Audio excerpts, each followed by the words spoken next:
And good morning, everybody. Happy Monday as we take a live look outside over downtown Denver. Dark and early. The second hottest start to summer on record. And boy, did that prove over the weekend. Hitting 102 yesterday out at the airport. We're in for a significant cool down. We'll get a check of the forecast here in just a few seconds. First, we want to wish you a good Monday morning, everybody. I'm Jordan Chavez. And I'm Corey Rose. Yesterday, I stepped out at like 9 in the morning and it was so hot already. Yeah. Yes, like you could just tell it was going to be a hot day. Chris is joining us right now. We have a few more of those before a little bit of a cool down. Yeah, we do. We have a few more of those. If you kind of like this mid-90s weather, and I know there's a few of you out there, you got a couple more days of it, but here's what's been unusual so far this summer is we've had now 40 days at 90 or above so far this summer. That's tied for the 8th most. And as Jordan was just saying a second ago, this is now our second hottest start to a summer on record for us in Denver, only trailing that 2012 summer that a lot of you will remember that set all sorts of records. This is as hot as that summer, just slightly cooler. In fact, again, our second hottest start to a summer on record. Now, today, we continue this overall hot trend. Mid-90s for us in Denver. Our average for today is 89. Record's 101. Won't get to 101. Yesterday, we got up to 102, but partly cloudy skies with an afternoon shower or storm possible. So here's what it looks like as we get into this afternoon. Now, this probably looks pretty ominous in terms of what you're seeing here on your futurecast.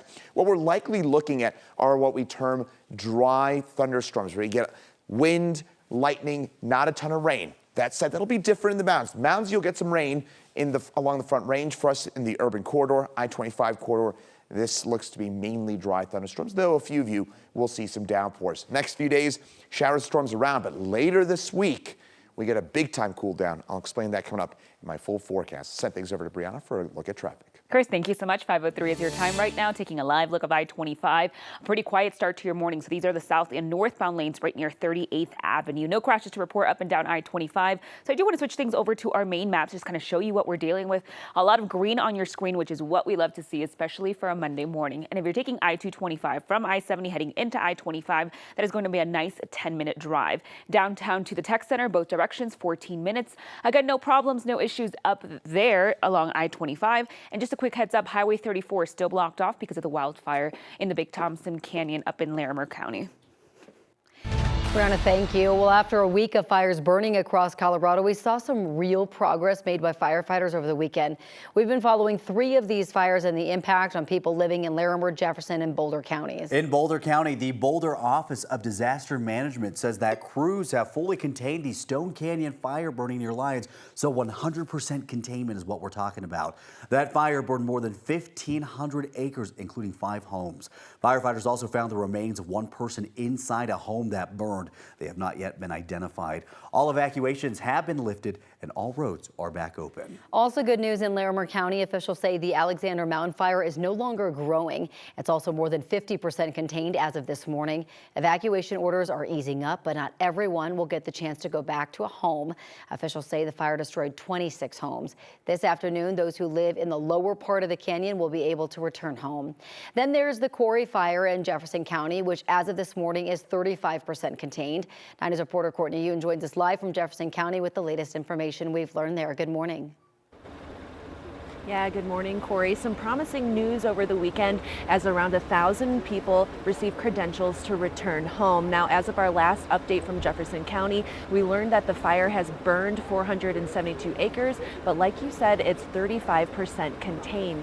Now, firefighting crews fighting the fire this weekend also got a little help from the skies on Sunday in the form of rain. The Jeffco Sheriff's Office posted this video on social media saying thank you to Mother Nature for the assist. Crews have been fighting this fire for nearly a week now. People living in 2 of the neighborhoods that were ordered to evacuate, Deer Creek Mesa and KUSA, were allowed back to their homes on Saturday. Families can pick up their credentials at Dakota Ridge High School.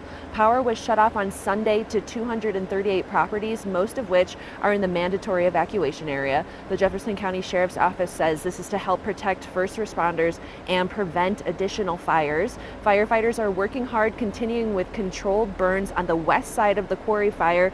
This area has a lot of fuel that hasn't been mitigated in a while. The sheriff's office says they hope burning this area over the next day or so will help lift those remaining mandatory evacuation orders. Now, the same concerns remain for firefighters: hot temperatures and steep, rough terrain. The sheriff's office believes that the fire is human caused, and an arson investigation has begun. If you have any tips or information or footage that you think will help the investigation, please contact the Jefferson County Sheriff's Office. We have information on our website, 9news.com, as well.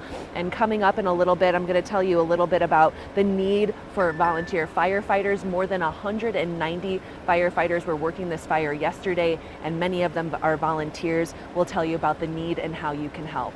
Live in Jefferson County, Courtney Yoon, 9 News. And we're so thankful for those volunteer firefighters. Courtney, thank you. All of this information is changing very quickly. For more on the wildfires burning on the Front Range, text the word wildfire to 303-871-1491. We'll send you back a link to the latest information coming into our newsroom. It has been a scary and challenging week for a lot of communities across Colorado. We'll continue to give you the latest information as we get it. You can stay up to date on those conditions and the impacts of fires across the Front Range anytime on the 9 News app or streaming on 9 News Plus.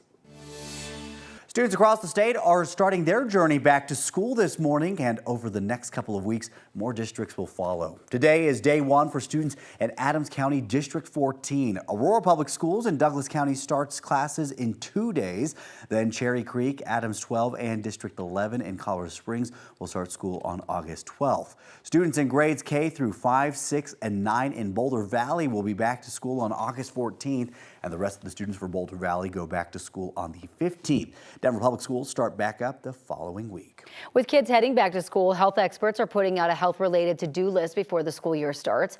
The American Academy of Family Physicians says a late summer doctor visit can help make sure children are up to date on immunizations. Vaccines all work differently, and it can take weeks for that protection to develop.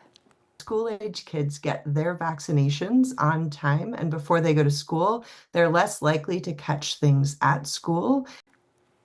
One of the latest concerns is measles. At last check, there are a total of 167 measles cases reported in 24 states this year alone. No cases have been reported in Colorado. Today, President Biden will convene his national security team to discuss developments in the Middle East. But before he meets with them, the president will hold talks with Jordan's King Abdullah. Those discussions will come a day after the king held talks with French President Emmanuel Macron about trying to de-escalate tensions in the region. Iran has vowed to take revenge against Israel after the assassination of Hamas's political leader last week. The United States is sending U.S. forces to the region to help protect Israel in case Iran acts on its threat. Elon Musk says his brain chip company, Neuralink, has implanted a chip in its second patient. Musk says the device is meant to help paralyzed patients use technology with just their mind. Neuralink's first patient uses the device to help him play games and use the internet. Musk says the second patient has a similar spinal cord injury to the first. Neuralink says it plans to implant 8 more patients by the end of the year. A new Miss USA has been crowned for the 3rd time this year. She is Army Officer Alma Cooper of Michigan, a Stanford alumna who says that she is proud to be the daughter of a migrant worker. Cooper takes over the crown from Hawaii's contestant who inherited it when the initial winner stepped down. And it is a big week for Vice President Kamala Harris. Right. Today, she is expected to formally become the Democratic nominee for president when online balloting among delegates ends.